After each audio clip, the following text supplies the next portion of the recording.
ধর্মভিত্তিক দলগুলোর রাজনৈতিক দর্শন ইসলাম, কিন্তু এক দলের সাথে আরেক দলের মিল নেই, বরং আছে মতবিরোধ। দর্শন এক হলে কেন এই বিরোধ, এমন প্রশ্নের জবাবে ধর্মভিত্তিক দলগুলোর নেতারা বলছেন বিভিন্ন দল ভিন্ন ভিন্নভাবে ইসলামকে উপস্থাপন করছে বলে এই অবস্থা।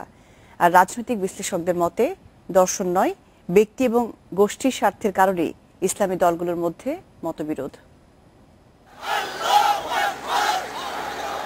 নির্বাচন কমিশনে নিবন্ধিত ৪১টি রাজনৈতিক দলের মধ্যে ১১টি ধর্মভিত্তিক রাজনৈতিক দল। ভোট বা জনসমর্থনের দিক থেকে এগিয়ে থাকা জামাতে ইসলামীর নিবন্ধন স্থগিত করেছে নির্বাচন কমিশন। নিবন্ধনের বাইরেও আছে বেশ কিছু ধর্মভিত্তিক দল।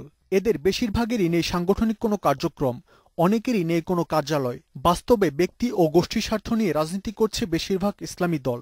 প্রকৃত ইসলামী শক্তি কখনো ক্ষমতার লোভ অথবা পার্থিব কোন সুযোগ সুবিধার কারণে তাদের মধ্যে কোনো মতবিরোধ হতে পারে, এটা আমি বিশ্বাস করি না। আমরা সেই ঐক্যের জায়গাটা খোঁজার চেষ্টা করছি এবং সবাই কাছাকাছি আসার চেষ্টা করছি।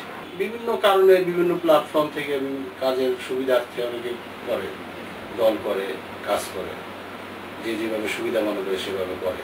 একই গণতন্ত্র কায়েম করার জন্য অনেকগুলো দল আছে। ইসলাম কায়েম করার জন্য যে দল হতে পারবে না এরকম কোনো কিছু না।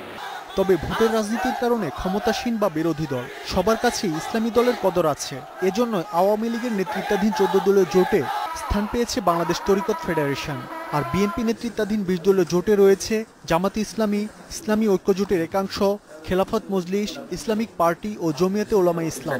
ধর্মীয় দলগুলোকে যদি ঐক্যবদ্ধ কাজ করতে হয় এবং অর্থও কাজ করতে হয়, তাহলে প্রথমত ইসলামের যে মৌলিক বিষয়গুলোর উপর জোর দিতে হবে শুধু। আর যেগুলো প্রায়োরিটি নয়, আমরা অন্যদিকে প্রায়োরিটি দিই, তাহলে ওই যে অতীত থেকে যেগুলো বিরোধ আছে বিরোধগুলো চাঙ্গা হয়ে উঠবে। রাজনৈতিক বিশ্লেষকেরা বলছেন ইসলামকে ব্যবহার করলেও কার্যত এসব দলের কোনো আদর্শ নেই, ব্যক্তি ও গোষ্ঠী স্বার্থই তাদের কাছে মুখ্য। ইসলামিক দলগুলো ঠিক সত্যিকারভাবে আদর্শ বাংলাদেশের মানুষকে কাছে ধরে দিতে পারছে না। তারা শুধু রাজনৈতিক সুবিধা বা তাদের ব্যবহারিক জীবনের সুবিধার জন্যই এখন একত্রিত হচ্ছে। এদিকে ধর্মভিত্তিক সংগঠনগুলোর বড় প্ল্যাটফর্ম হেফাজতে ইসলাম নিজেদের অরাজনৈতিক দাবি করলেও এতে বেশ কটি রাজনৈতিক দল স্থান পাওয়ায় তা অরাজনৈতিক চরিত্র হারিয়েছে বলে মনে করেন বিশ্লেষকেরা।